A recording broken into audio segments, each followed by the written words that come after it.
Okay, baik. Bismillahirrahmanirrahim. Assalamualaikum warahmatullahi wabarakatuh. Alhamdulillah wassalatu wassalamu ala Rasulillah wa ala alihi wa sahbihi wa man wala. Subhanaka la ilma lana illa ma 'allamtana innaka antal alimul hakim. Qala rabbi shrah li sadri wa yassir li amri wa hlul 'uqdatam min lisani yafqahu qawli. Allahumma ij'alil Qur'an al-azim Allahumma ij'alil Qur'an al-azim rabi'a qulubina ونور صدورنا وجلاء أحزاننا وذهاب همومنا وغمومنا اللهم اجعلنا من الذين يستمعون قولا فيتبعون أحسنه آمين يا رب العالمين. Baik, sama-sama kita mulakan sesi tadabbur kita pada pagi ini dengan membaca Ummul Kitab Al-Fatihah. Bismillahirrahmanirrahim. Alhamdulillahi rabbil alamin. Ar-Rahmanir Rahim. Maliki yaumiddin. Iyyaka na'budu wa iyyaka nasta'in. Ihdinas siratal mustaqim. Siratal ladzina an'amta 'alaihim ghairil maghdubi 'alaihim waladdallin. Amin. Baik, alhamdulillah, bersyukur kita pada Allah Subhanahu wa taala kerana kita masih lagi diberi kesempatan oleh Allah Subhanahu wa taala untuk kita bertemu, berkumpul di ruangan maya pada pagi ini. Dan alhamdulillah juga bersyukur pada Allah Subhanahu wa taala kerana kita masih lagi diberikan nikmat oleh Allah Subhanahu wa taala untuk hidup dan berpagi-pagian dengan aktiviti-aktiviti yang bermanfaat. Dan antara yang sedang kita lakukan tuan-puan sekalian pada hari ini, pada saat ini adalah kita meluangkan sedikit masa untuk kita memahami kalam Allah Subhanahu wa taala. Dan ini tanda kita ini tuan-puan sekalian telah diberikan rahmat yang tersangat besar oleh Allah Subhanahu wa taala, iaitulah bila mana Allah menyebutkan antara rahmat terbesar yang diberikan kepada manusia. Rahmat terbesar yang diberikan kepada manusia adalah dengan Allah turunkan Al-Quran kepada kita semua tuan-puan sekalian. Sebab itulah dalam surah Ar-Rahman Allah menyebutkan nombor 1. Selepas Allah menyebutkan namanya Ar-Rahman, datang selepas itu ayat kedua terus Allah menyebutkan Allamal Quran. Dan setengah-setengah ulama tafsir mengatakan rahmat terbesar kita sebagai manusia yang telah Allah berikan kita kepada manusia adalah dengan diberikan Al-Quran kepada kita tuan-puan sekalian. Maka kita buat satu sesi berkumpul dekat ruangan maya untuk mentadabbur ayat Allah Subhanahu wa taala, maka ini tanda Allah berikan rahmat. Maka qul alhamdulillah, ucapkan syukur kepada Allah Subhanahu wa taala. Maka tuan-puan sekalian, mudah-mudahan dengan kesyukuran itu Allah Subhanahu wa taala akan gandakan lagi kefahaman kita, akan memperhebatkan lagi kita punya semangat untuk kita menuntut ilmu, seterusnya untuk memahami kalam Allah Subhanahu wa taala. Jadi tuan-puan sekalian, insya-Allah pada hari ini kita akan menyambung perbincangan kita daripada surah An-Nazi'at. Surah An-Nazi'at. Jadi surah An-Nazi'at ni tuan-puan sekalian, kita dah mulakan siri yang pertama pada sesi bulan lepas. Pada bulan lepas kita dah mulakan sesi yang pertama.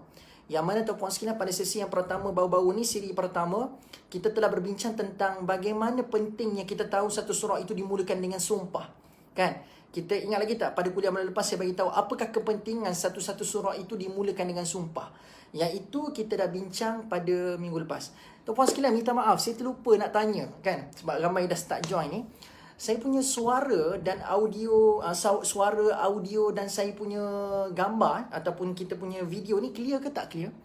Saya tak terlupa nak tanya di awal. Patutnya tanya di awal dulu sebab saya takut. Saya dah bercakap panjang, takut-takut tiba-tiba saya shock sendiri ya, seorang duk bercakap kan. Ataupun tak dengar, ataupun gambar tak clear. Boleh komen seorang dua tak tuan-puan sekalian? At least saya nak tahu saya punya status live pada pagi ni. Ke ada yang dah komen tadi? Saya tak pasti.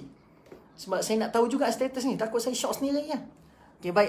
Puan Rozia. Okay, alhamdulillah. Okay, terima kasih Puan Rozia, Puan Rozi. Okay, baik. Alhamdulillah. So, kalau Puan media masjid pun kata clear. Alhamdulillah. So, kalau clear, alhamdulillah. Jadi, tuan-puan sekalian, yang kuliah yang lalu, kita dah bincang tentang permulaan ataupun boleh dikatakan sebagai muqaddimah lah. Muqaddimah kepada surah An-Nazi'at. Yang mana kita dah bincang tentang surah ini dimulakan dengan sumpah. Bagaimana 5 ayat awal ini boleh dikatakan ada elemen asy-syaja'. Syaja' ni maksudnya adalah elemen sama hujungnya kan. Kalau kita perasakan semua ma'iwat kan. Wan nazi'ati gharqa, 5 ayat pertama wan nazi'ati gharqa, wan nasyitati nashta, wasabihati sabha. Kan, nampak tak? Dia 5 ayat pertama ni dia dimulakan dengan syaja', dimulakan dengan sama dia punya rima-rima akhir tu. Jadi tuan-puan sekalian, itu antara kita dah bincang bulan lepas. Kita juga berbincang tuan-puan sekalian tentang, saya ada maklumkan bahawasanya surah An-Nazi'at ini adalah satu surah yang agak kontroversi. Yang paling banyak juga ulama-ulama kita bercanggah-canggah pendapat. Ulama-ulama ni saya rujuk kepada ulama tafsir tuan-puan sekalian ya. Ulama-ulama tafsir kita tuan-puan sekalian banyak percanggah pendapat untuk mendefinisikan An-Nazi'at itu dirujuk kepada apa. Jadi nak katanya ini adalah antara surah yang agak kontroversi kerana tuan-puan sekalian percanggahan pendapat para ulama tafsir di antara pendapat-pendapat ini boleh dikatakan setiap para ulama tafsir itu mengetengahkan idea dan hujah yang tersangat-sangat kuat. Walaupun kita semua maklum tuan-puan sekalian, surah An-Nazi'at ini bila sebut wan-nazi'ati gharqa, dia merujuk kepada malaikat yang meragut ataupun yang merenggut nyawa manusia dengan keras. So kita merujuk kepada kita katakan ayat ni merujuk kepada malaikat lah. Tapi hari ni tuan-puan sekalian, hari ni siri yang kedua, kita nak bincang 5 ayat pertama ni, dan saya akan bentangkan juga pada tuan-puan sekalian apa pendapat-pendapat lain daripada para ulama yang kalau kita tengok tuan-puan sekalian, boleh dikatakan tuan-puan sekalian agak kuat juga hujah mereka. Meskipun jumhur, antara yang jumhur ini tuan-puan sekalian, antara yang lead pendapat yang jumhur ini adalah Ibnu Abbas sendiri, bila mana mengatakan wan nazi'ati gharqa itu merujuk kepada malaikat yang mencabut nyawa. Tapi kita tak boleh kesampingkan juga pendapat kedua dan ketiga. Saya pada awalnya berfikir, bila nak mula kuliah pada hari ini tuan-puan sekalian, saya berfikir, perlu tak saya membawa pendapat-pendapat ulama-ulama yang lain, ataupun khalas ataupun iktafi, cukup dengan saya mengetengahkan jumhur punya pendapat. Jadi tuan-puan sekalian, jumhur kita tak boleh nak tolak sebab majoriti para ulama berpegang An-Nazi'ati gharqa itu merujuk kepada malaikat. Tapi saya nampak ada kepentingan juga saya share lagi dua pendapat ini supaya apa tuan-puan sekalian? Supaya kita nampak betapa warna-warninya Al-Quran. Betapa warna-warninya Al-Quran. Sebab para sahabat Nabi, bila Quran dan khususnya surah An-Nazi'at ni turun, sebab An-Nazi'at juga dirakamkan tuan-puan sekalian turun pada babak-babak awal dakwah Nabi. So masa tu baru orang nak berjinak-jinak untuk berkenal-kenalan dengan agama Islam. Jadi disebabkan mereka ini antara orang yang sangat beriman kepada Rasulullah, maka menyebabkan tuan-puan sekalian, apa yang mereka dengar daripada mulut Nabi dan yang Nabi bacakan daripada wahyu itu, mereka tak berani dan mereka tidak mampu, mereka tidak mahu mempertikaikan sebab mereka ini dikategorikan sebagai orang-orang salaf. Apa yang Nabi sebut, apa yang Allah sebut, itulah dia. Jadi dia tak tanya banyak apa cerita dia, siapa yang dirujuk, khitab tu siapa, dia tak tanya. Sebab itu kita tak jumpa secara tuntas dia rujuk kepada apa. Tapi muncullah ada Ibnu Abbas yang didoakan oleh baginda Nabi SAW, Allahumma faqihu fid din wa 'allimhu ta'wil. Dia ada kelebihan untuk mentakwilkan ayat-ayat Allah Subhanahu wa taala. Lalu Ibnu Abbas mengatakan ia malaikat. Tapi kenapa saya nak bawa dua pendapat lagi tuan-puan sekalian, supaya kita nampak ada juga possibility lain, boleh timbul pendapat yang lain meskipun jumhur sudah mengetengahkan pendapat. Tapi kalau tengok pendapat 2 dan 3, boleh dikatakan hujah mereka juga strong. Hujah mereka juga kuat. Okay? Hujah mereka juga kuat. So sekadar nak kongsi. So tuan-puan sekalian, kita tak boleh nak tolak pendapat jumhur, tapi sekadar nak memberikan maklumat. So lepas ni kalau ada asatizah lain yang mentadabbur surah An-Nazi'at, dia bawa pendapat tu, anda jangan kata salah. Sebab dia juga merujuk kepada tafsir yang agak besar juga tuan-puan sekalian. Nama yang memberikan pendapat yang berbeza ini bukan orang kata ulama tafsir yang kaleng-kaleng. Bukan ulama tafsir yang biasa-biasa. Tapi ulama tafsir yang tersohor juga namanya. Tetapi memilih jalan yang minoriti. Dan tidak menafikan pendapat majoriti. Saya ulang dia memilih pendapat minoriti tetapi dia tidak menafikan pendapat majoriti. Itu antara akhlak para ulama dululah. Mereka percanggahan pendapat di antara hujah kuat dengan kuat. Kita hari ini tuan-puan sekalian, percanggahan di antara hak dengan batil. Kan? Tapi ulama-ulama dulu mereka bercanggah pendapat untuk mencari pendapat yang paling benar. Kita hari ini bertelagah paling tuan-puan sekalian sebab apa? Sebab masing-masing nak nampak dia paling hebat. Masing-masing nak nampak dia paling betul. Itu yang salah. Jadi tuan-puan sekalian, jom kita masuk surah An-Nazi'at. Sebab itu mukaddimah saja. Hari ini kita nak masuk detail tentang surah An-Nazi'at. Baik, ayat pertama surah An-Nazi'at. Saya nak fokus tuan-puan sekalian 5 ayat pertama pada hari ini. Wan-nazi'ati gharqa sampailah falmudabbirati amra. So kita nak fokus 5 ayat pertama surah An-Nazi'at. Baik, bismillahirrahmanirrahim. Wan-nazi'ati gharqa. Yang kalau kita baca terjemahannya tuan-puan sekalian, kita baca dalam terjemahan Quran kita pada hari ini, demi makhluk-makhluk yang mencabut apa yang ditugaskan mencabutnya dengan cara yang sekasar-kasarnya. Ada juga tuan-puan sekalian yang sesetengah orang kata apa, sesetengah terjemahan yang directly meletakkan demi malaikat yang mencabut. So ada setengah-setengah terjemahan yang hanya sekadar meletakkan makhluk-makhluk. Sebab kenapa berlaku begitu? Sebab kenapa ada terjemahan directly sebut terus demi malaikat? Kenapa ada setengah-setengah terjemahan macam terjemahan saya baca sekarang ni tuan-puan sekalian hanya sekadar mengatakan demi makhluk? Cuba komen tuan-puan sekalian, ada tak tuan-puan sekalian yang tengah join live pada pagi ini, yang Quran terjemahannya yang pada ayat pertama itu terjemahan terus disebutkan demi malaikat yang mencabut? Ada tak terjemahan tuan-puan sekalian yang 25 orang sedang menonton pada saat ini? Ada tak terjemahan Quran yang terus tulis demi malaikat? Demi malaikat. Ada tak? Ada ke tak ada? Ataupun sama macam terjemahan saya, demi makhluk-makhluk yang mencabut. Kalau terjemahan saya, demi makhluk-makhluk yang mencabut. So, kalau saya katakan ada yang mengatakan demi makhluk-makhluk yang mencabut, maka saya nampak dia tak pelik. Kenapa tak pelik? Sebabnya, mungkin dia juga antara orang yang pernah memerhatikan perbezaan pendapat-pendapat itu. Yes, betul. Dan nampak ada ramai yang komen. Ayat 1, demi malaikat, demi malaikat. Puan Rafi'ah. Okay, baik. Saya tunjukkan Quran terjemahan saya, tuan-puan sekalian. Okay. Yang ada dekat dalam app saya pada saat ini, tuan-puan sekalian. Dia tulis demi makhluk-makhluk. Dia tak sebut demi malaikat. Demi makhluk-makhluk. Jadi kenapa berlaku begitu? Kenapa ada yang tidak betul-betul letak directly? Sedangkan kita dah tahu dah tadi, jumhur mengatakan ianya merujuk kepada malaikat. Tapi kenapa ada setengah-setengah terjemahan tidak meletakkan secara tuntas dengan mengikut pendapat majoriti? Sebab apa? Sebab mereka pun pernah memerhatikan pendapat kedua, ketiga yang boleh saya katakan yes, betul minority, but dia hujah is quite strong. Hujah mereka juga sangat strong. Yang mungkin tuan-puan sekalian, bila anda dengar lepas ini, mungkin anda juga akan fikir 2-3 kali, betul ke pendapat jumhur ni? Tapi nak kata jumhur kita tidak nafikan. Tapi bila dengar pendapat kedua, ketiga, anda kata, betul juga. Dia akan kata macam, ada relevannya juga. Ada betulnya juga. Okay? Sebab dia punya jalan, tuan-puan sekalian, pendapat dia orang lain betul. Tak nampak roman malaikat, bak kata orang Negeri Sembilan kan. Tak nampak roman nama malaikat tu. Sebab lain betul makhluk yang dia nisbahkan pada ayat yang pertama. Okay. So, saya bacakan terjemahan sekali lagi. Ayat pertama, demi makhluk-makhluk yang mencabut apa yang ditugaskan mencabutnya dengan cara yang kasar. Okay.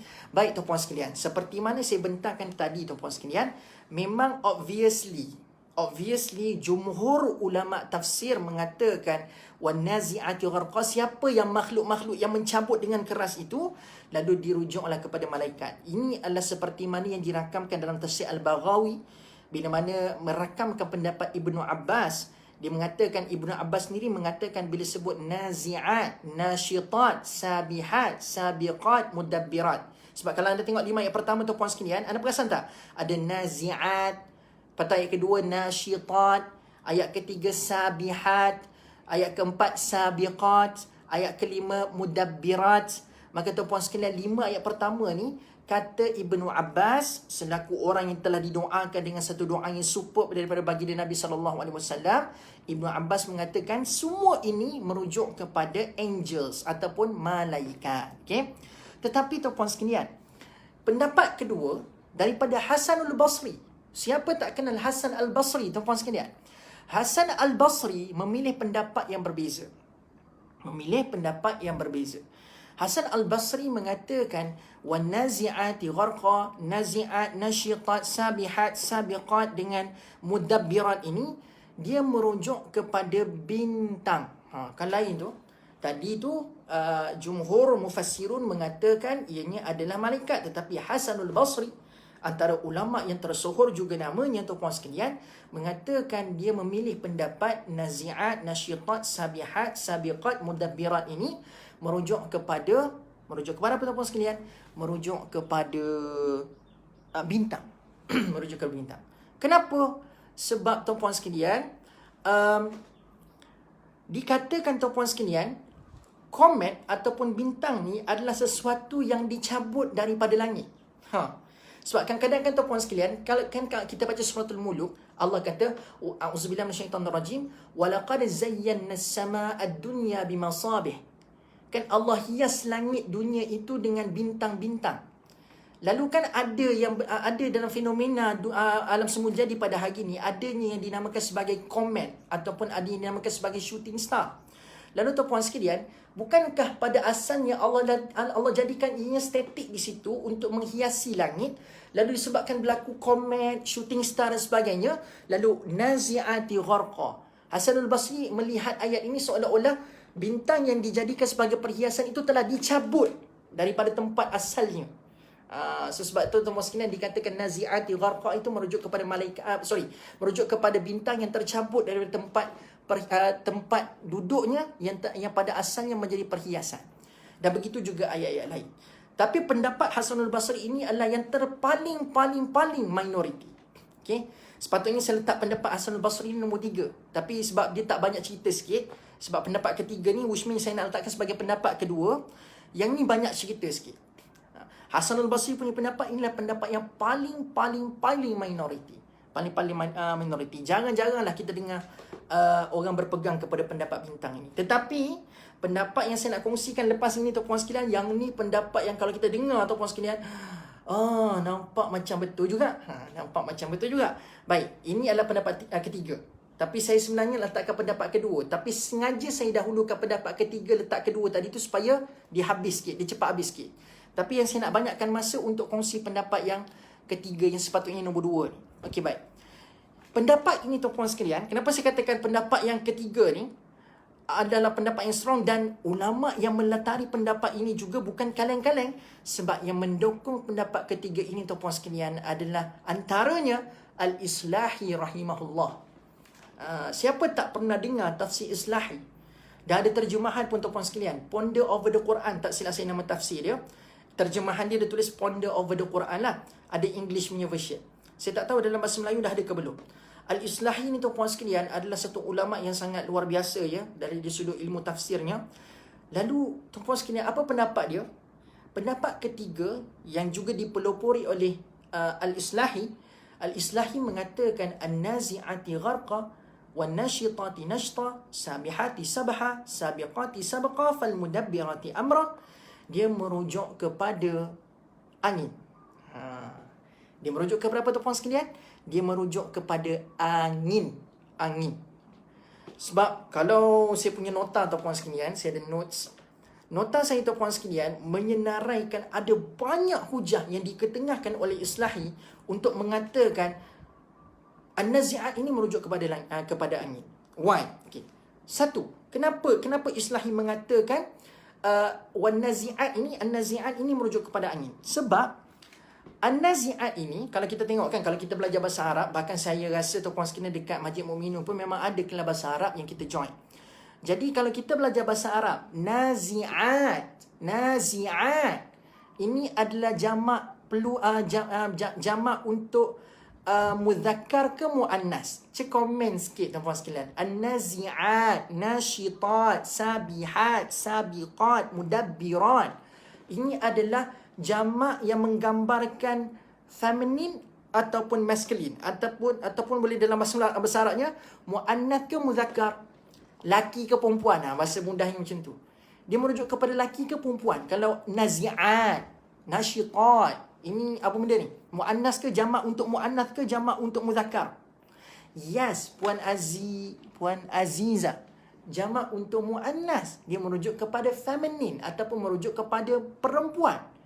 Jadi tuan-puan sekalian, yang tak boleh nak diterima oleh Islahi bila mengatakan ianya adalah malaikat, kenapa Islahi tak berapa setuju, tapi tak menafikan tak berapa setuju, sebab ini adalah datang dalam bentuk muannas. Jadi dalam Quran, bukankah bila mana Allah preview tentang malaikat, Allah menyebutkan dalam bentuk muzakkar? Contoh kan, kalau kita tengok kan, bila Allah cerita je pasal malaikat, Allah akan kata malaikat ni munzalin. Munzalin ini adalah muzakkar, jamak muzakkar. Ada bila sebut tentang malaikat ni, Allah kata musawwimin. Allah tak kata musawwamat, Allah tak kata munzalat, tapi Allah kata bila sebut je malaikat dalam sebutan yang jelas, Allah sebut munzalin, Allah sebut musawwimin, Allah sebut murdafin. Contohnya macam surah Al-Anfal. Contoh macam surah Al-Anfal, bila mana Allah menggambarkan tentang bagaimana Allah sertakan malaikat untuk menjadi pembantu kepada Rasulullah masa peperangan Badar. Allah menyebutkan, auzubillahi minasyaitonirrajim, إذ تستغيثون ربكم فاستجاب لكم أني ممدكم بألف من الملائكة. So kat situ ada perkataan malaikat. So ceritanya adalah Nabi Muhammad SAW sebelum berlaku peperangan Badar, Nabi Muhammad dirakamkan melakukan istighathah, meminta pertolongan daripada Allah Subhanahu Wa Taala. Sebab tu ayat tu disebut إذ تستغيثون ربكم. So dia bermohon kepada Allah, minta pertolongan. Fastajaba lakum, Allah memakbulkan, mustajabkan doa Nabi. Lalu bagaimana Allah memakbulkan doa Nabi? Anni mumiddukum bi alfin minal malaika. Allah menyertakan bersama-sama dengan pasukan baginda Nabi sallallahu alaihi wasallam dengan alfin minal malaika. Apa makna alaf? Maksudnya 1000. So Allah telah membuka peluang kepada malaikat, 1000 malaikat untuk bersama-sama dengan tentera Muhammad dalam peperangan Badar. Dan waktu Allah buka offer, siapa nak bersama-sama dengan tentera Muhammad berperang dalam peperangan Badar, tuan-puan sekalian, Allah merakamkan malaikat-malaikat itu berebut-rebut nak jadi salah seorang tentera Nabi Muhammad SAW. So babak berebut-rebut itu, tuan-puan sekalian, Allah menyebutkan pada ayat tu, lepas Allah kata bi alfin minal malaikati murdifin. So kalaulah malaikat itu datang dalam bentuk muannas, kalaulah malaikat itu bersifat muannas, maka patutnya Allah menyebutkan dalam ayat itu bi alfin minal malaikati murdifat. Tapi Allah tak sebut murdifat, tapi Allah kata bi alfin minal malaikati murdifin. Ini merujuk kepada muzakkar. Lalu bagi Islahi, dia punya argument adalah, mana mungkin bila sebut nazi'at dan ini adalah jamak muannas, lalu mana mungkin ianya merujuk kepada malaikat? Mana mungkin ianya merujuk kepada malaikat yang mencabut? Sedangkan dalam Quran sebelum kita baca ayat ini, konsisten Allah membawa idea malaikat itu dalam bentuk muzakkar. Macam lagi kita qalu al-malaikati qalu ni hari Jumaat kita dengar innallaha wa malaikatahu yusalluna 'alan nabi. Malaikat tu yusalluna tu muzakkar ke muannas? Muzakkar. Jadi atas dasar ini, tuan-puan sekalian, Al-Islahi mengatakan dah daripada 1 sampai 5 semuanya bersifat muannas. Jadi macam mana mungkin ianya merujuk kepada malaikat? Macam mana mungkin ia merujuk kepada malaikat? Tu satu argument pertama. Tetapi tuan-puan sekalian, tak dapat dinafikan ada minoriti ayat-ayat Al-Quran yang ada mengetengahkan. Ini adalah sebagai jawapan balas kepada Islahi lah. Sebab Islahi kan dia agak memilih jalan minoriti. Dia tidak, bukanlah kata menolak, tetapi dia tidak menafikan juga. Dia cuma tidak beberapa setuju secara keseluruhan daripada pendapat jumhur itu. Dan sebagai balasan, sebagai in return hujah disebabkan Islahi menimbulkan keraguan ini, maka ada satu lagi ayat lain yang diketengahkan oleh pendapat yang memegang pendapat jumhur ini. Dia kata, kan ada juga dalam ayat lain Allah menyebut qalat malaika. So qalat dalam ayat itu, qalat itu kan merujuk kepada apa? Merujuk kepada muannas. So rupa-rupanya dalam Quran Allah Subhanahu Wa Taala tidaklah semata-mata bila sebut tentang malaikat hanya menggambarkan ianya dalam bentuk muzakkar. Tetapi walaupun ayat-ayat yang membawa malaikat itu dalam sebutan muzakkar itu sedikit, tetapi ada juga ayat Quran bila sebut malaikat itu ada Allah sebut dalam sebutan muannas. So nak kata dua-dua form sama ada muzakkar dan muannas memang Allah gunakan untuk malaikat kedua-duanya sekali. Tetapi anda jangan faham pula, oh malaikat ni laki kot, malaikat ni perempuan kot. Jangan faham macam tu. Sebab Allah melarang kita memikirkan jantina malaikat. Seperti mana surah Al-Isra ayat yang ke-40. Ada tegahan tentang kita berfikir tentang jantina malaikat. So kenapa ada tempat Allah menggambarkan ianya adalah mu'annath, kenapa tempat Allah menggambarkan muzakkar? Bukan nak menunjukkan jantina, tapi lebih kepada sifat tu. Sifat kelelakian dan sifat keperempuanan itu. Bukan nak di-highlightkan tentang jantina. So saya harapkan tuan-tuan sekalian faham tentang perkara ini. So tuan-tuan sekalian, itu pendapat pertama lah tentang daripada Islahi. Islahi juga ada bawa hujah kedua. So tadi itu dia kata biasa dalam Quran bila sebut malaikat muzakkar, tapi kenapa dalam ayat ni muannas? So jawapan balasnya adalah ada juga, walaupun minoriti, ada juga ayat-ayat yang membawa malaikat ini dalam sebutan muannas. So dua-dua form ini ada. So should be no argument. Gitulah. Jadi nombor dua, Islahi mengatakan itu hujah aku yang pertama. Hujah aku yang kedua adalah dalam Quran, khususnya bila melibatkan nama-nama surah yang berakhir dengan ats kat ujung. Ats ni maksudnya benda yang alif ta dekat ujung ni. Sebab kalau macam surah ni kan nama An-Nazi'at, kan ada alif ta kan dekat ujung tu kan. An-Nazi'at. So dalam Quran ada juga surah-surah lain yang berakhir dengan alif dan ta hujungnya. Dan antara surah yang berakhir dengan alif dan ta hujungnya adalah, yang pertama adalah Mursalat. Mursalat kan? Ats kan? Mursalat. Lagi Adz-Dzariyat kan? Ats tu kan alif dan ta. Adz-Dzariyat. Yang ketiga Al-Jariyat kan? Al-Jathiyat kan? Al-Jasiyah, Al-Jariyat. Ialah Al-Jariyat kan? Ada tiga. Okay? Mursalat, Adz-Dzariyat kan? Jadi tuan-puan sekalian, disebabkan Islahi melihat ada surah-surah lain yang berakhir dengan alif dan ta. Jadi bila dia tengok surah-surah lain yang berakhir dengan alif dan ta, miraculously tuan-puan sekalian, sangat menakjubkan kita semua. Semua surah-surah dalam Al-Quran yang berakhir dengan huruf alif dan ta, kesemua-semua ini merujuk kepada angin. Kita buka surah Mursalat. Mursalat itu merujuk kepada apa tuan-puan sekalian? Angin. Kita buka surah Al-Dzariyat. Al-Dzariyat itu merujuk kepada apa? Angin. Jadi Al-Islahi, dia berfikir tentang adanya kemukjizatan dari sudut bahasa penamaan surah-surah yang berakhir dengan alif dan ta ini. Kalaulah kesemua setakat ini majoriti surah-surah berakhir dengan huruf alif dan ta ini, semuanya memberikan makna angin. So kenapa tidak An-Nazi'at yang juga berakhir dengan alif dan ta juga boleh dirujuk sebagai angin? So nak kata tuan-puan sekalian, ini adalah hujah kedua yang dibangkitkan oleh Al-Islahi. Jadi tuan-puan sekalian, Al-Islahi ni tuan-puan sekalian, anda janganlah salah faham. Kenapa ni Islahi nampak backing betul, nampak debel betul dia ni? Nampak macam nak memilih jalan untuk yang bersifat minoriti, mengetepikan pendapat majoriti. Tuan-puan sekalian, inilah adab ulama-ulama kita dulu. Dia walaupun tak bersetuju, tetapi hujah yang diketengahkan juga make sense, yang bersandarkan dengan Quran dan hadis. Jadi tuan-puan sekalian, kita tak boleh nak salahkan Islahi juga, sebab ini adalah cernaan ilmu dia terhadap apa yang dia contemplate daripada apa yang dia baca daripada Quran. Tetapi inilah juga gambaran betapa warna-warninya, hebatnya Allah menjadikan Al-Quran ini ada banyak interpretation. So bila ada banyak interpretation tuan-puan sekalian, ini tandanya Quran menggalakkan manusia berfikir. Quran menggalakkan apa tuan-puan sekalian? Quran menggalakkan manusia berfikir. Tapi berfikir yang bagaimana? Berfikir yang menambahkan keimanan kepada Allah, bukan berfikir untuk mempertikaikan Allah, mempertikaikan kalam Allah. So kita kena betulkan. So tuan-puan sekalian, ini adalah hujah kedua. Yang ketiga ni tuan-puan sekalian, yang ni pendapat daripada siapa ni? Sekejap.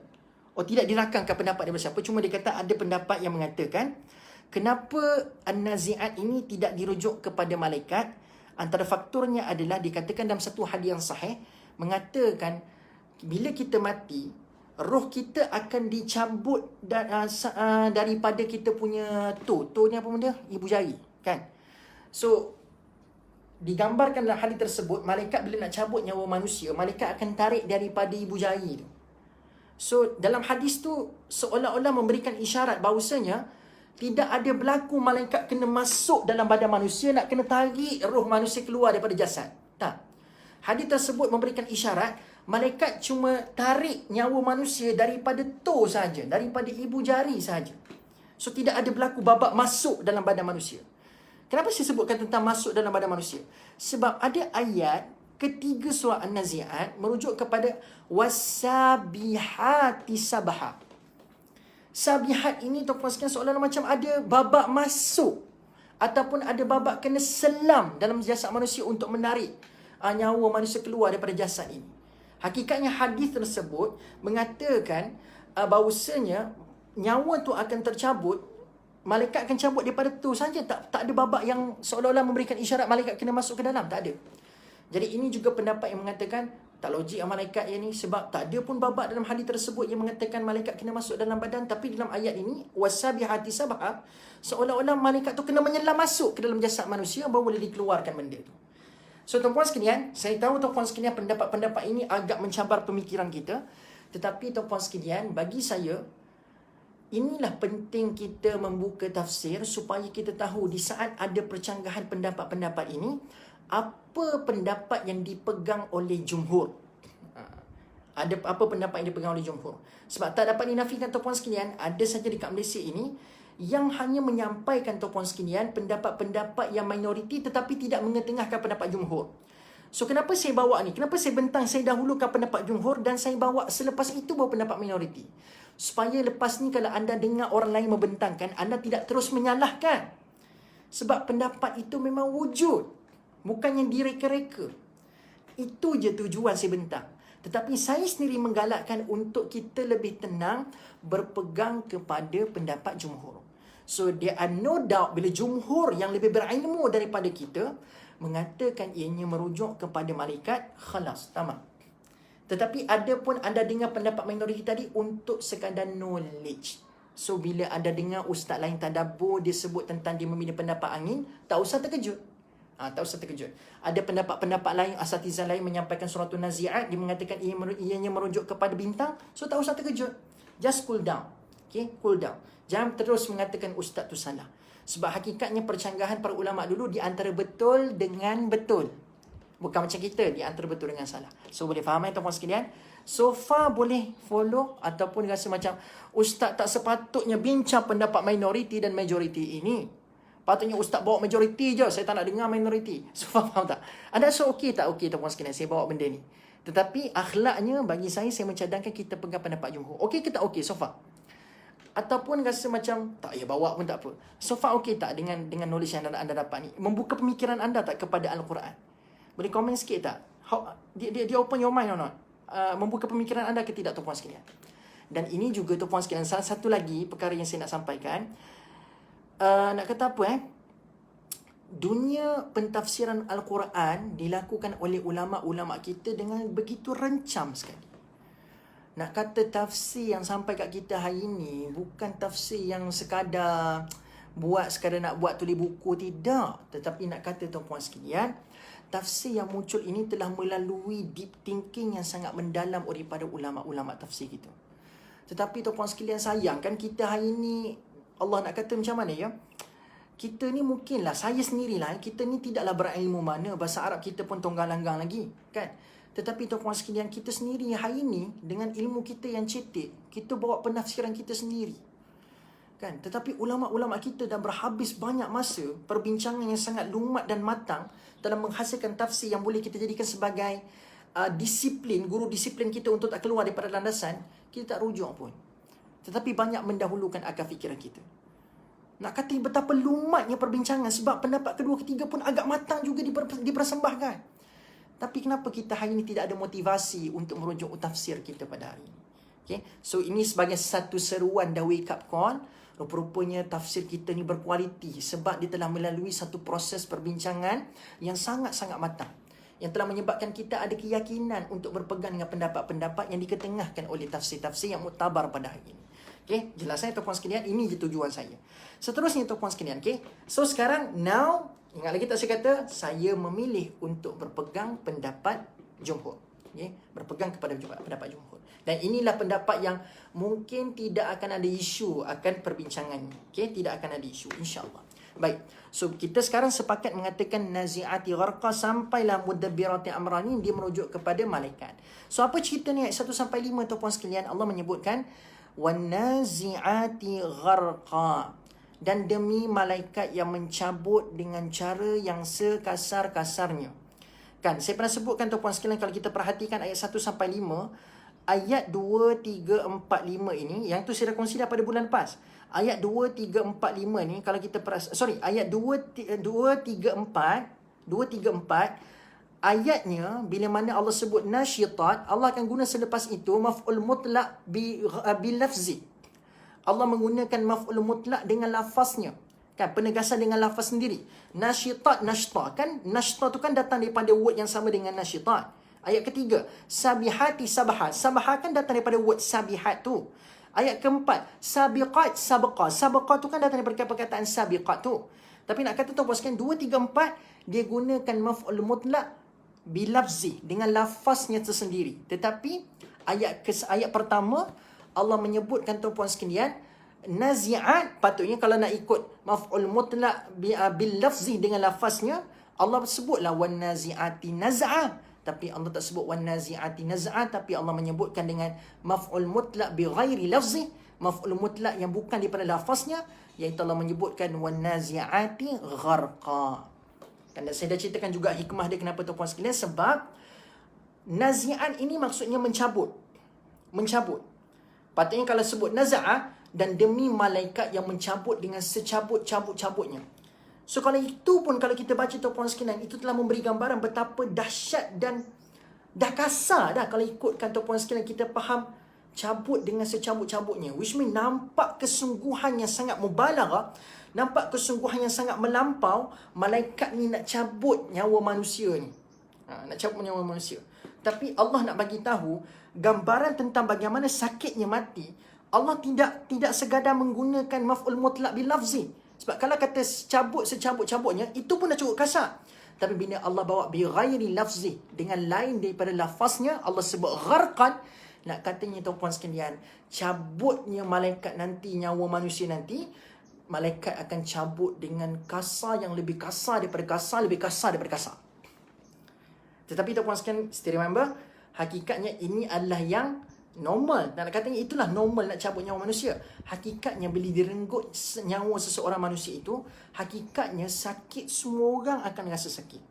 Orang beriman ke, orang tak beriman ke tuan-puan sekalian, semua akan rasa sakit.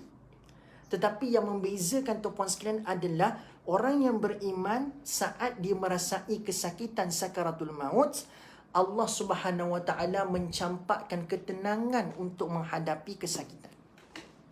Okay. Berbeza dengan orang-orang kafir tuan-puan sekalian, Allah cabut nyawanya keras, tetapi mereka berlaku pertentangan dalaman. Mereka tak sanggup untuk melepaskan dunia. That's why tuan-puan sekalian, penyakit-penyakit cinta dunia ni kena rawat cepat-cepat. Tak boleh kita nak biarkan penyakit cinta dunia ni berakal lama dalam hati kita. So bila ada begitu tu, yang bila mana Allah nak tiba masa untuk jemput kita untuk kembali kat dia tu, memang dirakamkan tuan-puan sekalian. Dalam tafsir pun mengatakan ayat pertama ini juga merujuk kepada orang kafir. Kenapa berlaku renggutan yang sangat-sangat keras dan kasar? Sebab apa? Sebab orang kafir ni bila mana Allah nak cabut, malaikat nak cabut nyawa dia, orang kafir ni dia tak rela nak lepaskan dia punya nyawa. Dia rasa macam tak cukup lagi nak hidup kat muka bumi ni, dan dia rasa macam dia tak bersedia lagi nak menghadapi mati. Hakikatnya tuan-puan sekalian, ada tak kat sini yang tuan-puan sekalian yang mungkin boleh respon dekat ruangan komen? Ada ke tak ada tuan-puan sekalian? Walaupun kita ni mungkinlah kita rasa macam dah banyak buat amal, kita ni solat jemaah tak tinggal, baca Quran tak tinggal, kelas tadabbur follow macam-macam ustaz kita kelas tadabbur, masuk kelas sana, masuk kelas sini, pergi menuntut ilmu sana, menuntut ilmu sini. Rasa macam dosa tak buat dalam satu hari ni, kurang dah dosa kita buat dalam satu hari ni tuan-puan sekalian. Let's see. Ada orang datang dekat anda sebab dia tengok anda ni bagus sangat, ataupun dia nampak anda ni nampak macam baik sangat. Dia kata macam ni, kau ni nampak bagus lah. Kan? Kalau aku tanya kamu ni antara syurga dengan dunia, kau nak pilih yang mana? So disebabkan dia banyak pergi belajar, dia pun kata, syurga tu lebih baik untuk daripada dunia dan seisinya. Syurga tu adalah benda yang sangat-sangat hebat. Kan? Lalu tuan-puan sekalian, kalau tanya nak syurga ke nak dunia, dia kata saya nak syurga. Dekat mulut kata nak syurga. Tapi tiba-tiba orang yang bertanya tadi, dia sambung dengan soalan seterusnya.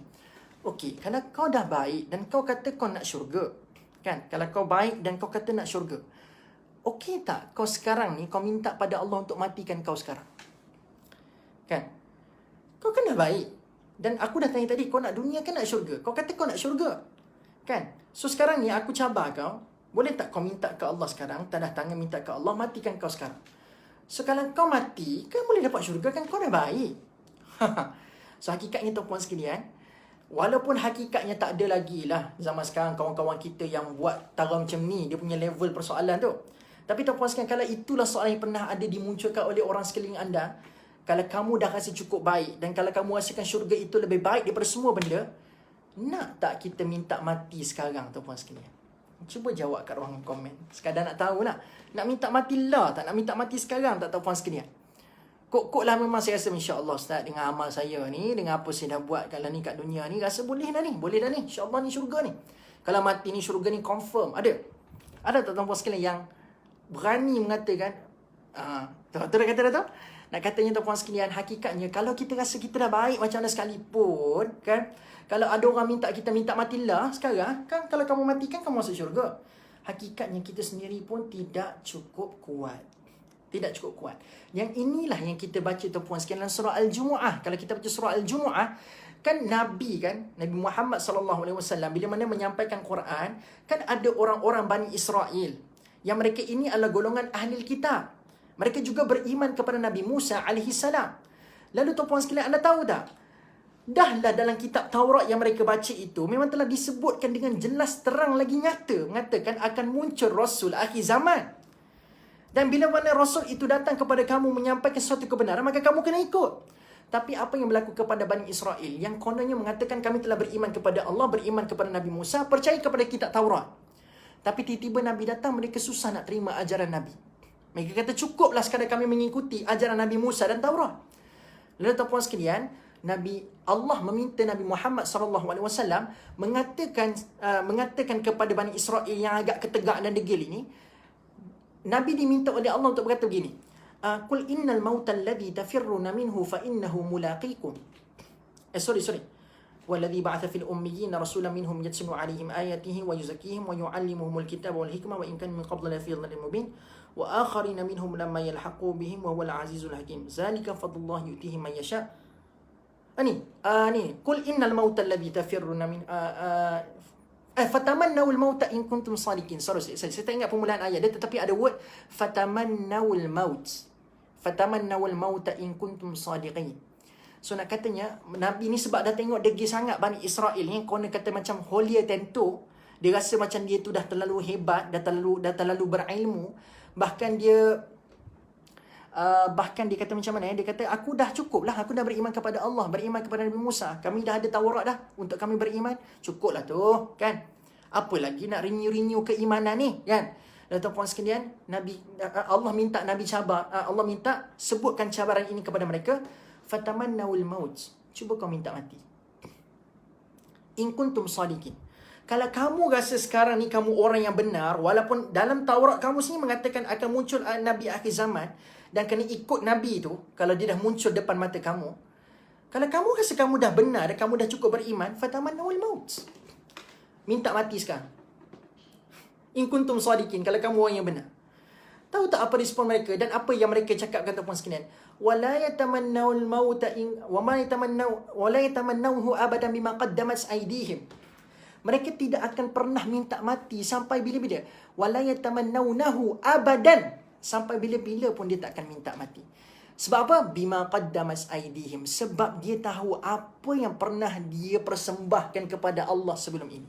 Sebab itu tuan-puan sekalian, saya baca apa yang dikomenkan tadi tuan-puan sekalian, belum cukup bekalan lagi. Hakikatnya tuan-puan sekalian, kenapa kita fikiran sebegitu?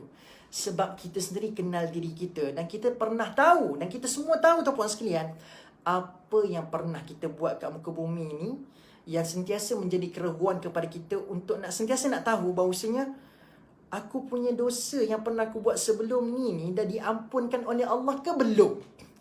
Disebabkan itulah antara faktor penahan untuk kita kata, kalau matilah ni tak cukup bersedia lagi ni. Sebab ada banyak dosa yang tak tahu Allah dah ampunkan ke belum. Sebab itulah tuan-puan sekalian, nak katanya sehebat-hebat pengikut terbesar Nabi Musa dan pengikut tegar kitab Taurat pun tuan-tuan sekalian, dicabar oleh Nabi, minta mati lah kalau kamu orang yang benar. Dia pun tak berani minta mati. So kalau kita berani minta mati tu hebatlah tuan-tuan sekalian, antara kita tu kan, antara kita berani minta mati. So nak kata tuan-puan sekalian, saya ulang sekali lagi, beza di antara orang beriman dengan orang kafir. Orang beriman ni, yes betul sakit mati, tapi Allah campak ketenangan dalam hati dia. Tetapi kalau orang tidak beriman, dia bila mana dia dah terlalu tertaut dengan dunia tuan-puan sekalian, dia tak mahu kematian, dia tak bersedia untuk mati. Dan satu lagi faktornya adalah, dulu kan dia reject tentang adanya balasan syurga dan neraka. Bagi dia orang mati-mati lah. Nak cerita pasal syurga dan neraka lagi buat apa? Dah mati-mati, habis dah cerita kat dunia ni. Tapi tuan-puan sekalian, tiba-tiba bila mati datang kepada dia, pada waktu itu mereka muncul keyakinan bahawasanya akan berlakunya proses seterusnya. Dulu sebelum waktu mereka hidup dengan selesa tuan-puan sekalian, mereka tak percaya langsung adanya idea akan dibalas segala benda-benda yang kita buat kat muka bumi. Bagi dia orang mati tu matilah tuan-puan sekalian. Tetapi tuan-puan sekalian, bila mati datang kepada mereka, pada saat itu, masa tu baru dia percaya bahawasanya setiap perbuatan itu akan dibalas. Sebab itulah tuan-puan sekalian, tak bersedianya mereka untuk nak menerima balasan yang teruk-teruk disebabkan perbuatan buruk mereka itu, maka telah menyebabkan mereka ini bergelut dengan malaikat, tidak mahu melepaskan nyawa mereka daripada jasad, tidak mahu melepaskan roh mereka daripada jasad. Maka sebab itulah berlaku kesakitan, berlaku pergelutan yang telah menyebabkan nazi'ati gharqa berlaku. Nazi'ati gharqa. Jelas Satu. Ayat kedua tuan-puan sekalian, wan nasyitati nashta. Yang ni kita tak bincang lagi, okey? Kalau kita baca dalam ayat ni, dan yang menarik apa yang ditugaskan, menariknya dengan cara yang selembut-lembutnya. Okey, baik. Kalau kita baca terjemahan, nasyitat, nashta ni merujuk kepada yang menarik dengan lembut. Dan kalau kita ambil terjemahan ini, boleh dikatakan terjemahan ini merujuk kepada malaikat akan mencabut nyawa orang beriman itu dengan lembut. Kan? Dengan lembut. Tapi tuan-puan sekalian, ada pendapat yang agak rare. Dan bagi saya pendapat itu juga nampak lebih relevan dalam ayat ini. Nasyitat datang dari perkataan nasyid.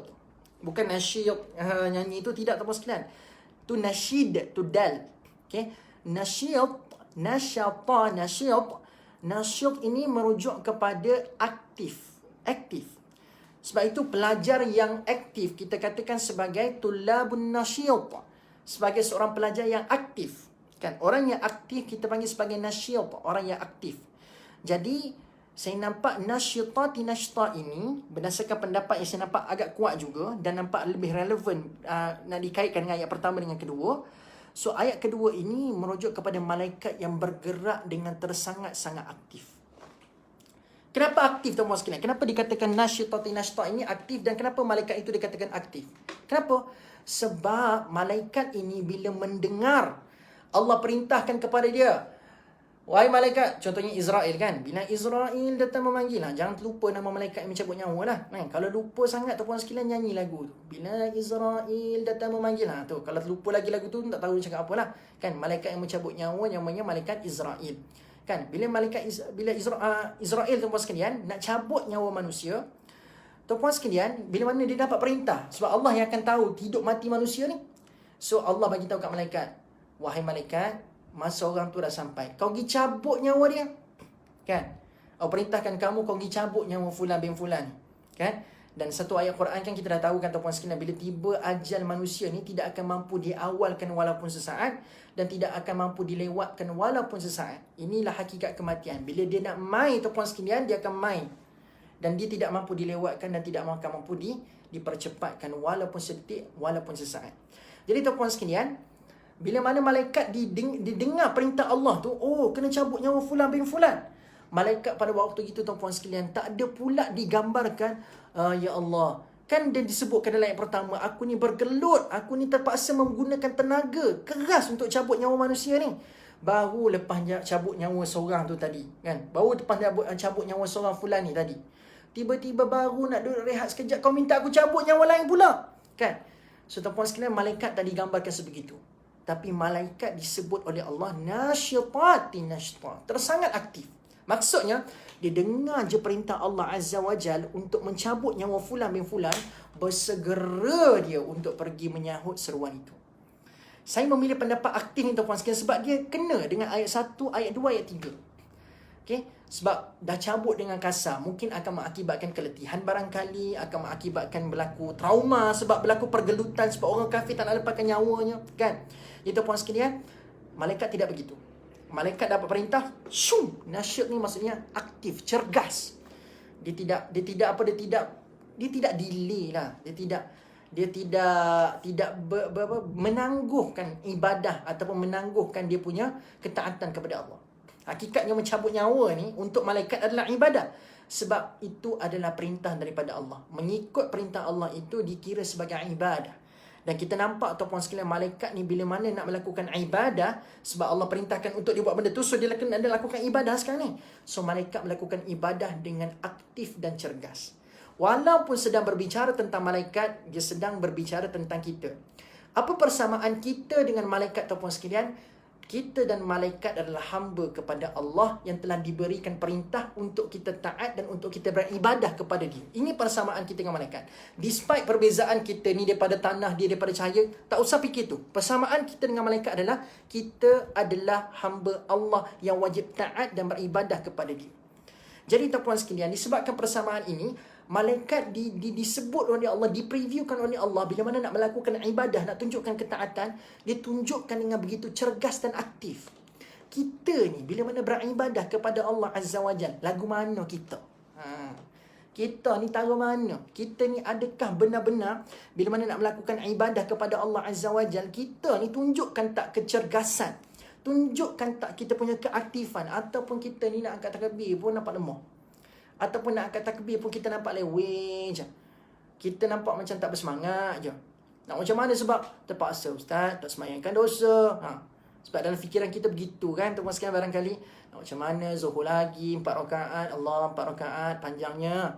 Kan? Masalahnya kita duk cerita pasal 4 rakaat tu, tapi orang 2 rakaat subuh pun kadang-kadang rasa berat, rasa leweh, rasa macam tak bersemangat, tak bertenaga. Tapi Allah bagi tahu antara kualiti yang bagus untuk kita ada pada seorang hamba Allah adalah kita beribadah dan tunjukkan kecergasan dan keaktifan. Inilah yang disebutkan dalam ayat kedua, wan nasyitati nashta. Okay? So aktif, cergas, tidak delay, tidak bertangguh, sebab dia cergas dan aktif. Dan tuan-puan sekalian, bila mana nak menyahut perintah Allah Subhanahu wa taala itu, dia digambarkan tuan-puan sekalian, tidaklah bergerak tu Allah lenggang kangkung, ataupun bergerak tu dalam keadaan Allah ikut sekadar dan dia, tetapi Allah sebut wasabihati sabha. Wasabihati sabha. Allah katakan dalam ayat ni, kalau ikut terjemahan, dan demi makhluk-makhluk yang bergerak dengan cergas, dengan gerak yang cergas secergas-cergasnya. Hakikatnya sabihat ni datang dari perkataan sabaha. Mana sabaha tuan-puan sekalian? Sabaha ni maksudnya adalah berenang. Sebab tu saya tak pasti terjemahan kita ini kenapa sebut bergerak dengan cergas. Tapi saya faham kenapa. Sebab bila sebut sabihat ni, sabihat datang perkataan sabaha. Sabaha ni maksudnya berenang. Kita semua tahu perkataan sabaha ni maksudnya berenang tuan-puan sekalian. Tapi apa kaitan dah tadi disebutkan dalam ayat kedua, dia ni aktif, cergas. Nasyid tu sendiri adalah cergas dan aktif, kan? Lalu kenapa nak digambarkan pula dalam ayat ketiga dia sedang berenang? Kalau nak kata di sudut bahasanya sabahat tu berenang lah. So kenapa berenang ini adalah antara benda yang kita katakan orang yang aktif dan bertenaga, cergas? Kenapa? Sebab tuan-puan sekalian, orang yang tak bertenaga, orang yang tidak cergas, orang yang tidak aktif, dia tak akan mampu berenang. Sebab apa? Kalau dicampakkan ke tengah laut dalam keadaan dia tidak aktif dan cergas dan tidak fit, maka tuan-puan sekalian, apa berlaku dekat dia? Lemas. Tapi tuan-puan sekalian, bila Allah katakan tuan-puan sekalian, bukti kecergasan malaikat ini menyahut seruan Allah untuk mencabut nyawa seorang manusia, betapa komitednya malaikat untuk membuat kerja yang telah diamanahkan oleh Allah ini. Dia bukan malaikat yang pukul berapa nak sampai, Allah jauh lagi ke nak sampai pada fulan bin fulan tu. No. Bukti dia cergas adalah dia bergerak tu seolah-olah berenang. Dan kita tahu tuan-puan sekalian, untuk berenang perlukan kesungguhan, kan? Kena orang kata apa teknik berenang yang ada sekarang tuan-puan sekalian? Kupu-kupu, kuat lentang, kan nak kata kan? Kalau tidak ada kecergasan dari sudut, kalau macam berenang kan, tidak ada kecergasan dari sudut ayunan tangan, tidak ada kecergasan dari sudut teknik yang betul, tuan-puan sekalian. Nak kata tuan-puan sekalian, teknik yang betul, kesungguhan akan menyebabkan tuan-puan sekalian benda itu berjaya untuk direalisasikan. Inilah falsafah bagi berenang. So Allah bukan nak kata malaikat tu duduk berenang gitu, tidak tuan-tuan sekalian. Tapi falsafah berenang itu untuk menggambarkan betapa aktif dan cergasnya malaikat itu. Sebab itu berenang tuan-tuan sekalian, nampak? Teknik yang betul. So teknik yang betul akan menyebabkan orang tu sampai ke tempat gaisa penamat. Walaupun dia ada kesungguhan, dia punya ada tenaga tuan-tuan sekalian, tapi teknik nak berenang tak betul. Jadi agak-agak tuan-tuan sekalian, boleh tak berenang? Tak boleh. So kesungguhan perlu digandingkan bersama dengan teknik yang betul. Apa kita belajar kat sini tuan-tuan sekalian? So ramai orang pada hari ini yang mungkin ada spirit, ada semangat untuk melakukan ibadah. Sebab ingat lagi tak ayat kedua saya kena sebutkan tadi, antara tadaburnya adalah kita kena tunjukkan kesungguhan, kena tunjukkan semangat, kita punya kecergasan untuk melakukan ibadah. Tapi hari ini tuan-tuan sekalian, ramai yang ada benda tu. Ramai juga, tak kurang juga yang ada orang yang ada semangat, ada kecergasan untuk melakukan ibadah. Tapi silapnya kat mana? Silapnya adalah dia beramal cergas, semangat, bertenaga. Tetapi masalahnya adalah tak kena cara dan tidak berlandaskan dengan ilmu yang betul. Bukankah nak berenang tuan-puan sekalian, falsafahnya apa benda? Kesungguhan, tenaga dan teknik dan ilmu yang betul. Tenaga saja tidak mencukupi tuan-puan sekalian untuk menyelamatkan anda di tengah lautan yang sangat dalam untuk anda berenang kat situ. Tenaga je tak cukup. Sebab kalau tenaga saja akan lemas juga. Tetapi tenaga mesti digandingkan dengan teknik dan ilmu yang betul. Okay, teknik dan ilmu yang betul.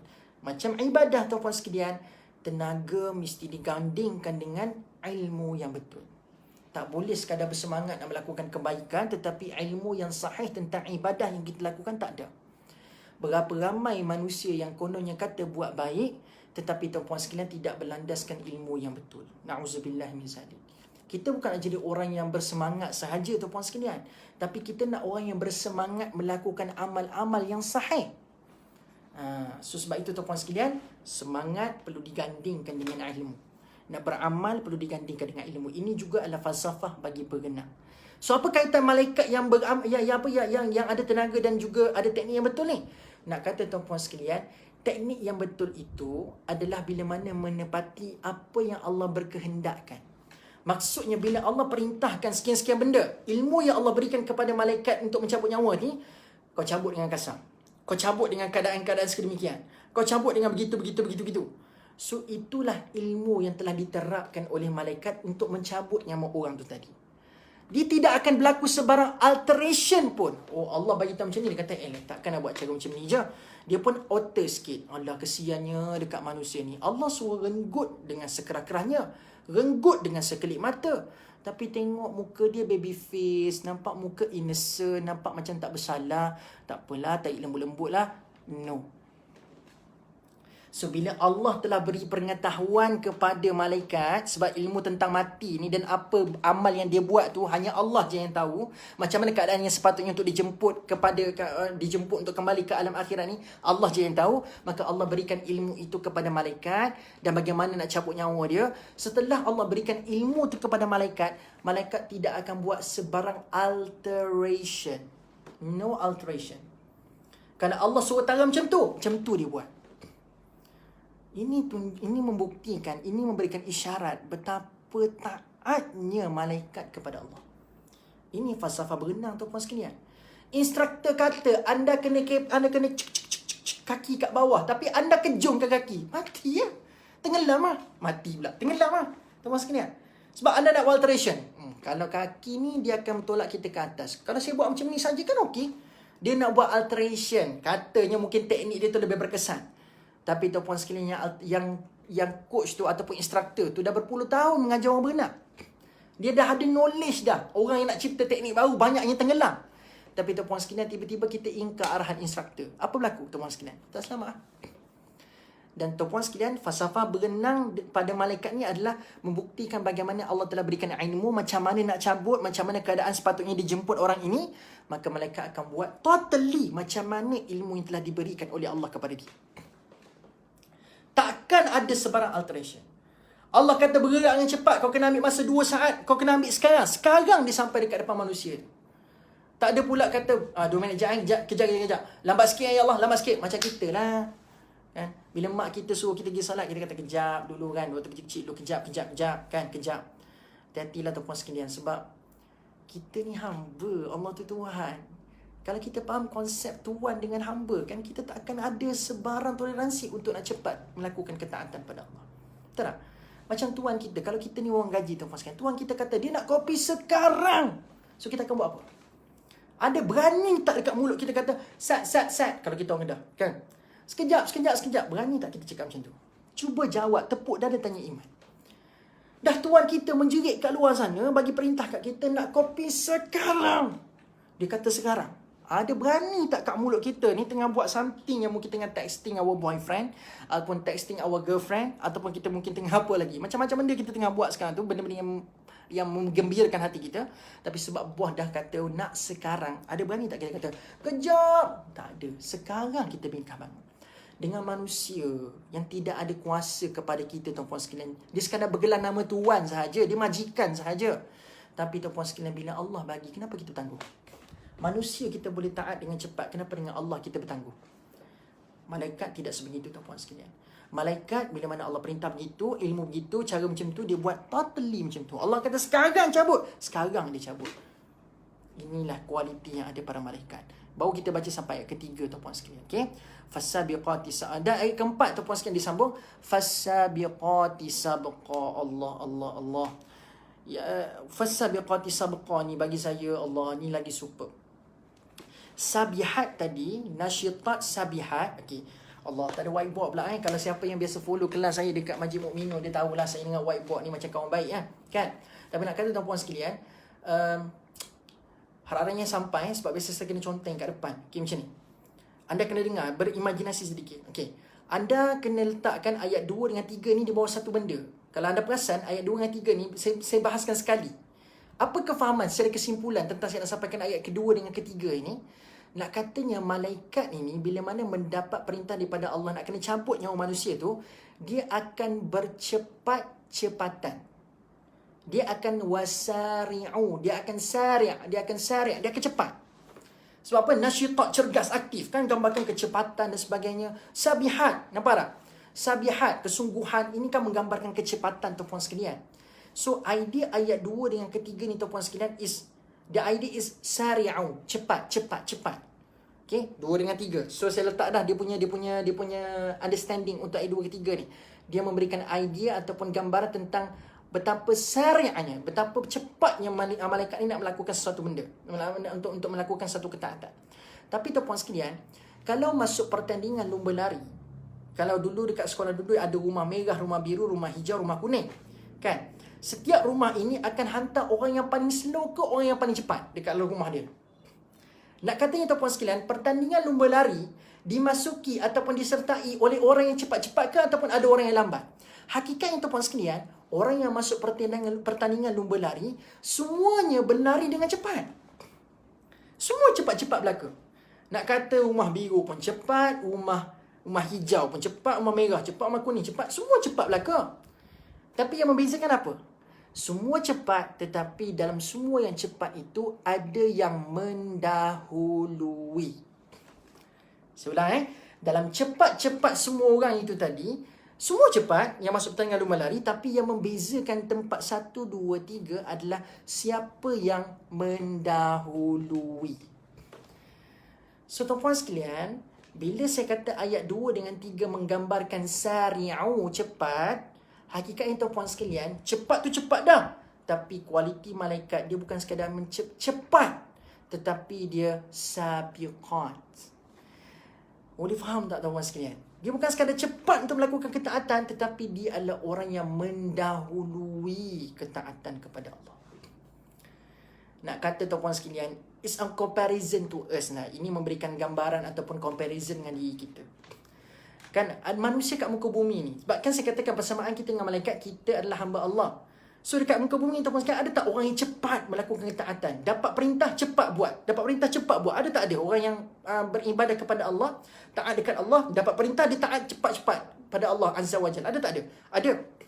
Malaikat cepat ke tak cepat nak taat pada perintah Allah? Bila Allah bagi perintah dekat dia, malaikat cepat tak nak taat perintah Allah? Cepat juga. So, ada manusia yang cepat, ada malaikat yang cepat.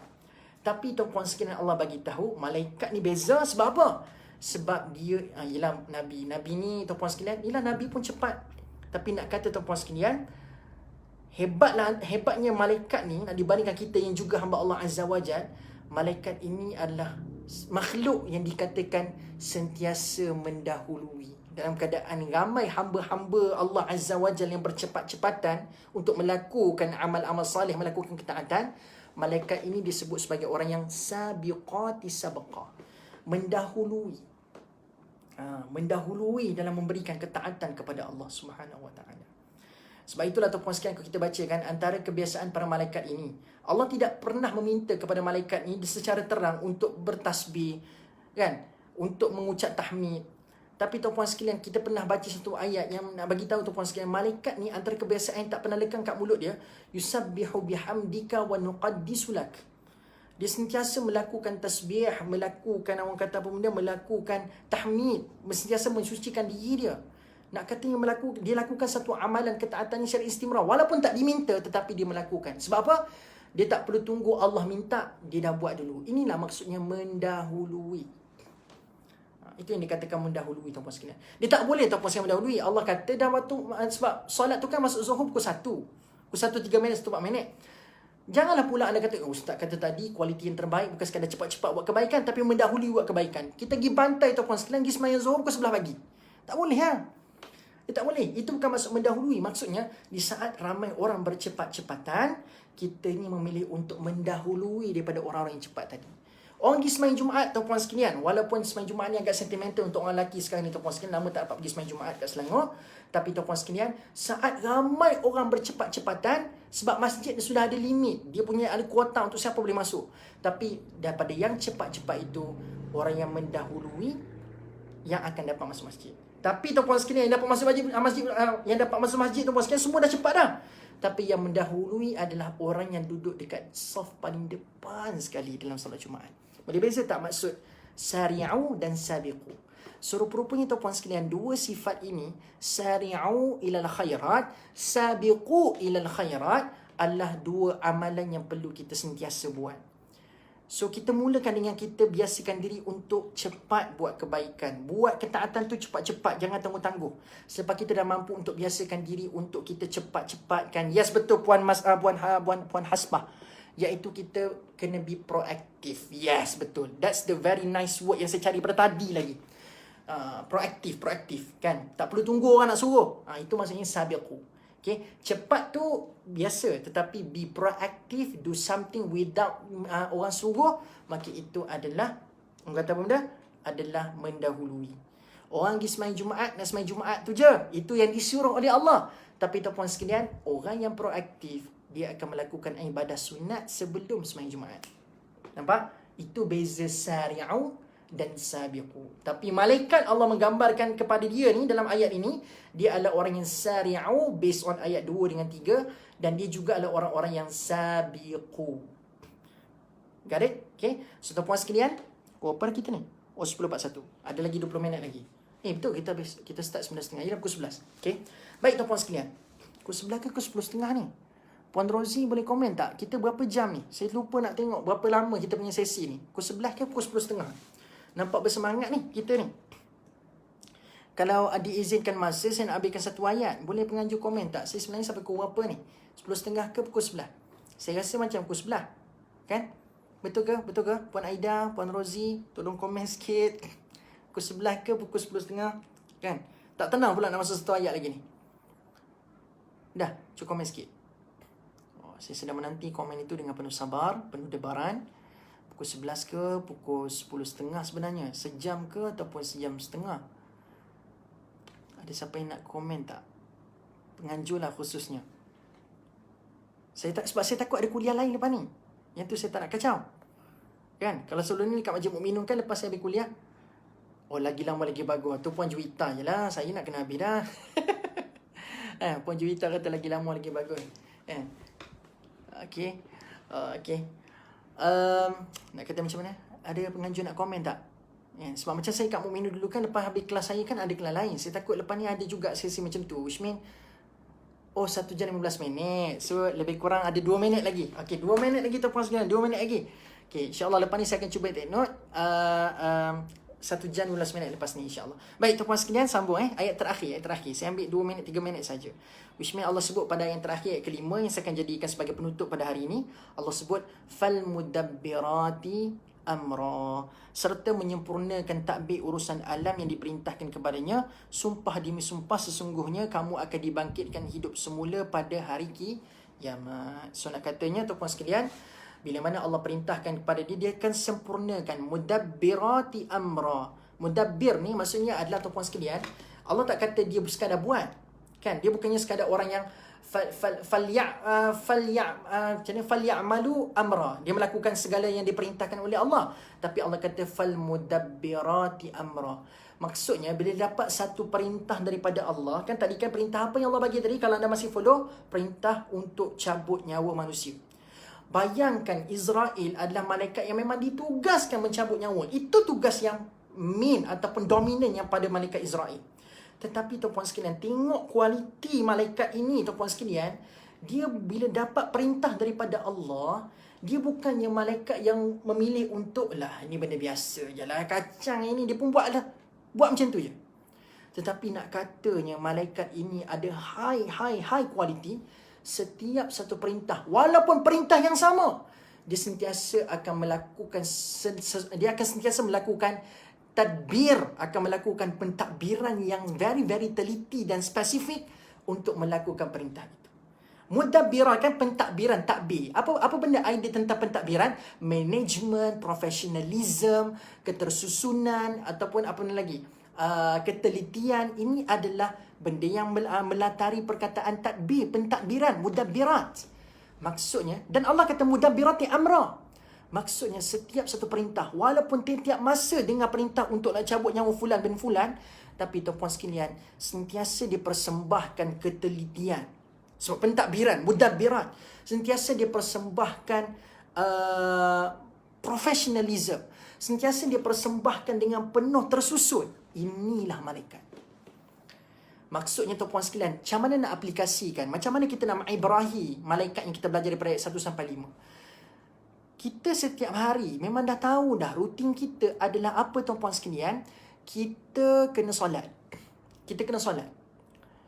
Dan setiap hari juga tuan-puan sekalian, kita akan sentiasa berhadapan dengan subuh lagi, zuhur lagi, asar lagi, maghrib lagi, isyak lagi. Tapi adakah setiap masa kita berjumpa dengan waktu-waktu ini, kita sentiasa mempersembahkan mudabbir? Kita ada buat satu pentadbiran untuk kita berhadapan dengan masa yang kita lalui setiap hari. Ataupun lah subuh lagi lah, macam biasalah 2 rakaat, kata takbir, bacalah apa-apa pun, habis, salam. No. Orang yang ada mudabbirati amra, dia akan jadi macam mana tuan-puan sekalian? Dia akan tahu dah, okey, esok subuh pukul berapa saya kena bangun. Semalam tu lagi, malam tadi lagi, dah set dah pentadbiran, kena ada timeline. Saya nak kena bangun pukul berapa? Saya nak kena start ambil uduk pukul apa? Saya nak kena mandi pukul apa? Pentadbiran masa. Nampak tak? Professionalism. How? Macam mana disiplin saya? Kala saya nak pergi semayang kepada Allah ni, nak berjumpa dengan Allah, dalam keadaan air liur basi meleleh kat kiri kanan tu, tak habis nak cuci lagi. Takkanlah saya nak pakai pakaian saya yang saya tidur tadi, saya nak pakai baju yang sama untuk solat subuh. Mana professionalism saya? Saya nak pergi menghadap menteri pun saya kena pakai tie, nak kena pakai baju putih, kena coat dan sebagainya. Ada etika. So malaikat digambarkan, mudabbir ni ada etika yang bagus, professionalism yang tinggi, ada ketersusunan yang sangat hebat. Zuhur pula macam mana? Tak lama lagi nak zuhur ni. Apa plan kita? Pukul berapa nak siap ni? Tidak tuan-puan sekalian. Kadang-kadang time-time nak zuhur baru kita nak masak. Tak dinafikan ada banyak kita punya kekangan tuan-puan sekalian. Tapi nak kata tuan-puan sekalian, kalau orang yang ada mudabbirati amra, amra ni perintah yang ada pentadbiran dalam dia punya perintah-perintah yang telah diamanahkan kepada dia, dia akan tahu dah, okay, zuhur sekian-sekian masa, saya nak kena masak pukul berapa, saya nak makan tengah hari pukul berapa. Sebab saya tak nak kacau ibadah saya ni, saya nak persembahkan kualiti, saya nak kena cepat. Takkan saya nak tangguhkan solat, sebab kalau saya tangguhkan solat, dah tak cepat dah saya untuk mengerjakan solat zuhur. So saya kena cepat. Dan saya kena mendahului, saya dah kena bersedia dekat tika sejarah sebelum zuhur masuk. Yang orang cepat adalah orang yang waktu dah azan tu dia cepat pergi. Tetapi orang yang mendahului sebelum azan dia terpacak ke masjid. Itu contohnya. Sebelum azan dah ready dah dekat tika sejadah, masuk tu habis azan dah sembahyang sunat dah. Bukan nak start kereta nak bergerak pergi masjid. Itu beza orang yang bercepat-cepatan dengan orang yang mendahului. So tuan-puan sekalian, orang yang ada pentadbiran, kenapa orang boleh mendahului tuan-puan sekalian? Sebab apa? Dia ada proper planning. Sebab susah nak berlaku untuk mendahului tuan-puan sekalian kalau tidak ada proper planning. Dalam pertandingan lumba lari, macam mana ada orang boleh menang? Anda tanya Usain Bolt, berapa tahun dia berlatih dan ada proper planning untuk nak memecahkan rekod dunia dalam pertandingan Olimpik. Apa dia buat tuan-puan sekalian? Sebab tuan-puan sekalian, dia dah proper planning daripada awal, dia break the record sebelum pertandingan berlaku lagi. Anda boleh baca sejarah Usain Bolt, pelari terpantas dunia pada saat ini tuan-puan sekalian. Saya tak pasti dah ada orang break rekod dia ke belum. Tapi nak kata tuan-puan sekalian, dia dah keluarkan satu statement, dia kata, I break the record before the competition. Dia pecah rekod dunia tuan-puan sekalian sebelum pertandingan berlaku lagi. So which mean, dia tu dah menang sebelum menang lagi. Anda boleh bayang? Dia menang sebelum pertandingan yang memberikan kemenangan yang sebenar tu lagi. Which mean proper planning. That's why dia mendahului dalam pertandingan lumba lari. Belajar Usain Bolt pula kita pada hari ni. So that's why every single good deeds yang kita nak buat, make sure we come out with proper planning. Ada ketelitian, pukul berapa, bila, macam mana, keadaan macam mana, saya nak persembahkan apa. Proper planning. Sebab tuan-puan sekalian, hidup ni Allah ajar kita to be organised, dan tujuan solat waktu itu datang adalah untuk ada wake up call, untuk sentiasa kita menyusun hidup kita dengan perkara yang bermanfaat. Sebab itu kita diamanahkan 5 waktu salat. Bukanlah untuk menghukum kita, untuk nak meletihkan kita, tapi Allah nak ajar kita proper time management. Falmudabbirati amra. So mudah-mudahan teman-teman sekalian, 5 ayat pertama yang kita discuss pada hari ini memberikan kita kefahaman. Sebab kalau anda perasan, inilah tadabbur tuan-puan sekalian. Walaupun kita baca tentang ayat tentang malaikat, tetapi dia still ada kaitan dengan diri kita. Inilah tadabbur, melihat perkaitan terhadap ayat-ayat yang kita baca, seolah-olah kita meletakkan cermin depan mata kita. Kita bacakan ayat itu, apa refleksi yang kita boleh buat daripada apa ayat yang kita baca. So rupanya walaupun ayat sedang berbicara tentang ketegasan, kekasaran malaikat untuk mencabut nyawa manusia, tetapi tuan-puan sekalian, digambarkan bahawasanya ada kaitan dengan diri kita. Kita boleh contohi kualiti malaikat dalam membenarkan satu perintah daripada Allah. Dia cepat, dia mendahului, dan dia juga tuan-puan sekalian adalah yang ada proper planning dalam setiap ibadah. Walaupun benda yang sama buat setiap hari, tapi always come out with proper planning. Wallahu a'lam bissawab. If you think this sharing is worthy dan anda rasa bermanfaat tuan-puan sekalian, saya cadangkan anda boleh like dan share kuliah ini supaya ramai lagi boleh dapat manfaat. Dan kita juga nak meramaikan lagi tuan-puan sekalian kita punya community audience maya kita dekat page ni. So mudah-mudahan dengan perkongsian anda, satu, Allah bagi pahala, dan seterusnya tuan-puan sekalian akan dapat lagi meramaikan lagi orang mendapat manfaat daripada page orang kata media Masjid Al-Mu'minun. Seterusnya tuan-puan sekalian, apa lagi saya nak sebut dengan tadi? Cukup sekadar itulah. Ni saya lupa. Terima kasih kepada puan yang mencatat setiap nota, perkongsian saya ni dengan dibawa dalam bentuk nota-nota. Saya nampak ada ramai tadi yang berkongsi nota-nota yang sangat superb. Saya nampak ini adalah usaha yang sangat-sangat luar biasa Puan Rafiah binti Adnan. Saya nampak ada ramai lagi juga yang tadi saya tak sempat nak scroll satu-satu tuan-puan sekalian. Puan Rafiah, ada lagi yang lain. Tuan-puan sekalian, jazakumullahu khairan jaza. Terima kasih pada Puan Rafiah dan yang lain-lain yang mencatat nota yang tak sempat saya sebutkan namanya. Barakallahu fikum. Mudah-mudahan segala usaha puan mencatat nota ini Allah ganjari dengan pahala sebesar-besarnya. Dan seterusnya orang dapat manfaat dan ilmu itu akan berpanjangan dan pahala itu akan berterusan pada puan yang mencatat nota-nota tu. Tak kira siapa Puan Rafiah dan sebagainya. Dan siapa juga yang sedang menuntut pada saat ini. Jazakumullah, barakallahu fikum. Jadi tuan-puan sekalian, terima kasih sekali lagi atas sudi luangkan masa bersama-sama dengan saya pada pagi ini. Aku qauli hadza wa astaghfirullahal azim li wa lakum. Kita tangguh dengan membaca tasbih kafarah wa suratul asri. Subhanakallahumma bihamdik asyhadu an la ilaha illa anta astaghfiruka wa atubu ilaik. Bismillahirrahmanirrahim. Wal 'asri innal insana lafi khusrin illa alladziina aamanu wa 'amilus shalihaat wa tawassaw bil haqq wa tawassaw bis sabr. Jadi penganjur boleh catat saya sampai ayat ke-5. So next class which bulan depan insya-Allah, tahun depan tahun depan pun bulan depan je tuan sekalian, tak lama dah. So tahun depan insya-Allah kita akan sambung ayat yang ke-6 ya, insya-Allah. Wallahu a'lam bissawab. Assalamualaikum warahmatullahi wabarakatuh.